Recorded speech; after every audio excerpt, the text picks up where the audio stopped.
EAMCET స్ట్రెస్సా? Testonic.ai ని try చేయండి. Free mock test, custom test, AI insights మరియు పర్ఫార్మెన్స్ ట్రాకింగ్ కూడా. Register now. ఈరోజు హాస్పిటల్స్ ఆరోగ్యశ్రీ కింద చేయడానికి సుముఖంగా లేకుండా చేసింది ప్రభుత్వం కాదా?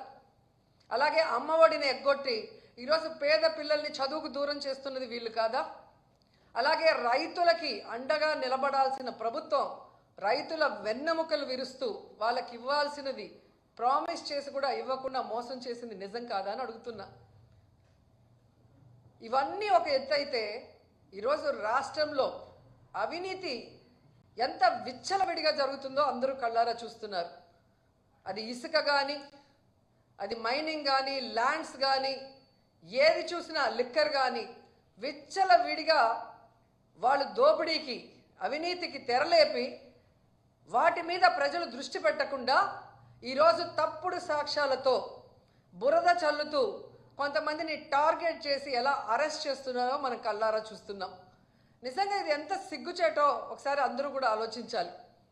ఈరోజు ఇంటెలిజెన్స్ చీఫ్గా పనిచేసిన పిఎస్ఆర్ ఆంజనేయులు గారిని అరెస్ట్ చేసి తీసుకురావడం చూస్తుంటే డైవర్షన్, డర్టీ పాలిటిక్స్కి పరాకాష్ట. అంటే ఈ కూటమి ప్రభుత్వం ఎంత దిగజారిపోయిందో ఇక్కడ స్పష్టంగా అర్థమవుతుంది. పోలీసులు గుర్తుపెట్టుకోవాలి, ఈరోజు లోకేష్ చంద్రబాబు నాయుడు మాటలు విని రెడ్ బుక్ రాజ్యాంగాన్ని అమలు చేస్తున్న పోలీస్ ఆఫీసర్సు ఇది మీరు అర్థం చేసుకోవాలి. తప్పు చేయని ఆంజనేయులు గారిని ఈ విధంగా అరెస్ట్ చేసి ఆయన్ని హ్యూమిలేట్ చేస్తూ అవమానపరుస్తుంటే తప్పు చేసిన మిమ్మల్ని చట్టం ముందు నిలబెట్టి మీకు బుద్ధి చెప్పే రోజు దగ్గరలో ఉంది. కాబట్టి అలాంటి తప్పులు చేయకుండా మీ పని మీరు కరెక్ట్గా చేయమని కూడా ఈ సందర్భంగా తెలియజేసుకుంటున్నాను.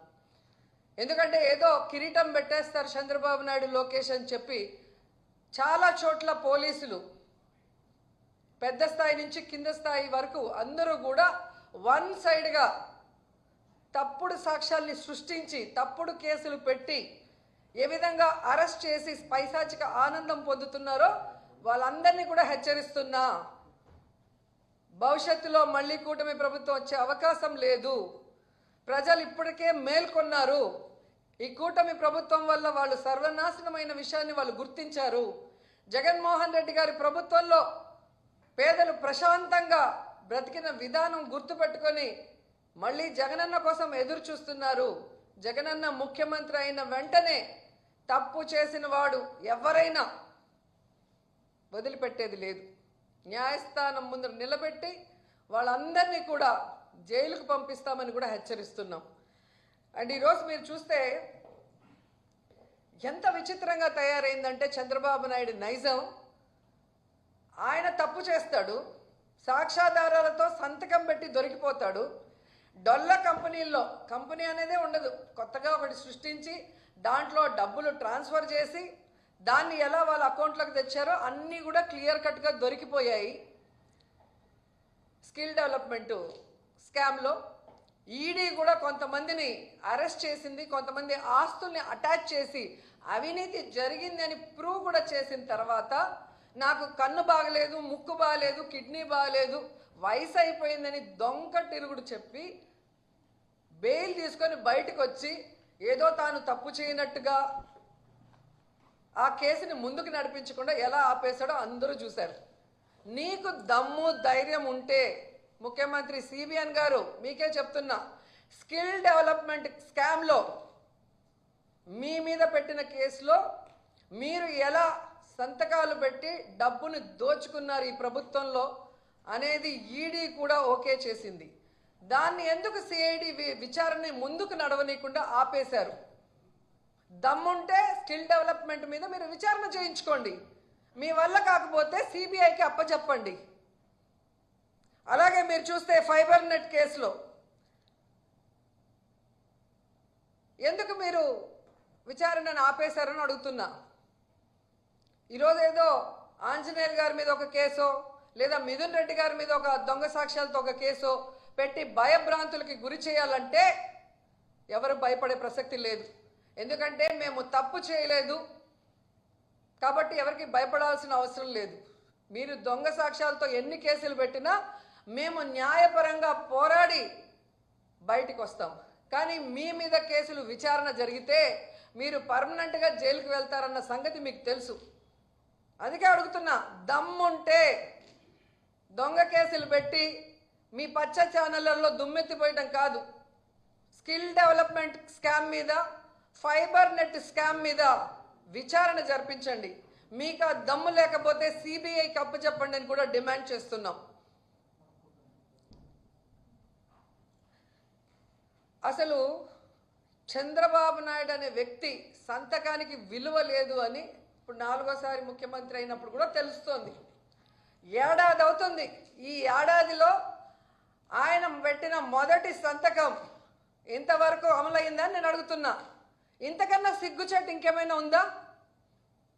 అదే వైఎస్ఆర్ గారు కానీ జగన్ గారు కానీ ఒక సంతకం పెడితే ఆ రోజు నుంచి అమల్లోకి వస్తుంది.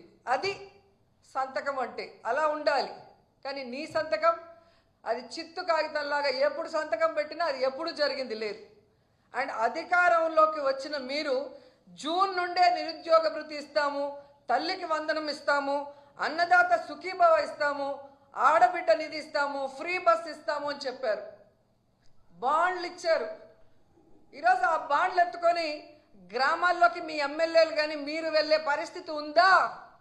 పరకలతో కొడతారు, చెప్పులతో కొడతారు. ఆ భయం మీకు ఉంది కాబట్టే ప్రజల్లోకి వెళ్ళలేక, వాటి మీద ఏమీ చెప్పుకోలేక ఈ విధంగా డైవర్షన్ డర్టీ పాలిటిక్స్తో ఎలా ఎవరి మీద తప్పుడు కేసులు పెట్టి దాని మీద మీ పచ్చ ఛానళ్లలో రౌండ్ టేబుల్ డిస్కషన్లు పెట్టి మీ పచ్చ నాయకులతో విశ్లేషకులుగా ఏ విధంగా విషయాన్ని చిమ్ముతున్నారో ఈ రాష్ట్ర ప్రజలకి ఏడాది కాలంలోనే అర్థమైపోయింది. మీరు చెప్పే అబద్ధాలను ఇంకా నమ్మే పరిస్థితిలో ఈ రాష్ట్ర ప్రజలు లేరు అన్న విషయం చంద్రబాబు నాయుడు తెలుసుకోవాలి. అది పక్కన పెట్టేసి సంకలు గుద్దుకుంటూ ఈరోజు అందరి మీద దాడులు చేస్తూ మాట్లాడిన అందరి మీద కేసులు పెట్టుకుంటూ పోతే ఫైనల్గా మీరు, మీ కుటుంబం, మీకు సపోర్ట్ చేసిన పోలీసులు అందరూ కూడా జైల్లో ఉంటారని కూడా అందరూ తెలుసుకోవాలి. ఎందుకంటే తప్పులతో ఒకరి మీద నింద వేసి లోపల పెట్టాలనుకుంటే హైకోర్టు, సుప్రీంకోర్టు కూడా ఒప్పుకోదు. ఒక ఏడాదిలోనే హైకోర్టు 6 సార్లు మీ ప్రభుత్వానికి అక్షింతలు వేసింది. పోసాని కృష్ణమురళి గారి కేసులో కానీ, ఒక సోషల్ మీడియా యాక్టివిస్ట్ని మీరు ఏ విధంగా హెరాస్ చేశారో ఆ విషయంలో కానీ, నిన్న మొన్నట్లో 60 ఏళ్ళు పైబడిన వాళ్ళని మీరు హెరాస్ చేయకూడదు, ఇంటికి వెళ్ళి విచారించాలి, ఇవన్నీ కూడా తప్పుడు సాక్ష్యాలతో వేధింపులు చేసిన పోలీసులకు కూడా ఏ విధంగా హైకోర్టు అక్షింతలు పెట్టిందో ఈ రాష్ట్ర ప్రజలందరూ కూడా గమనించారు. అలాగే సుప్రీంకోర్టులో మీరు లడ్డూలో ఏదో కలిసింది అని అబద్ధం చెప్పి మీ రాజకీయ లబ్ధి కోసం కలియుగ దైవం వెంకటేశ్వర స్వామితో చెలగాటమాడినప్పుడు కూడా మీ మీద ఒక సీఎంగా ఉన్నా కూడా మీకు సుప్రీంకోర్టు ఏ విధంగా అక్షింతలు వేసిందో ఒకసారి గుర్తుపెట్టుకోండి. కాబట్టి మీ పైన ఒక వ్యవస్థ ఉంది. మీరు అనుకున్నట్టు చేసేస్తాం, ఏదైనా మేము చేయగలమంటే అది కొన్ని రోజులే.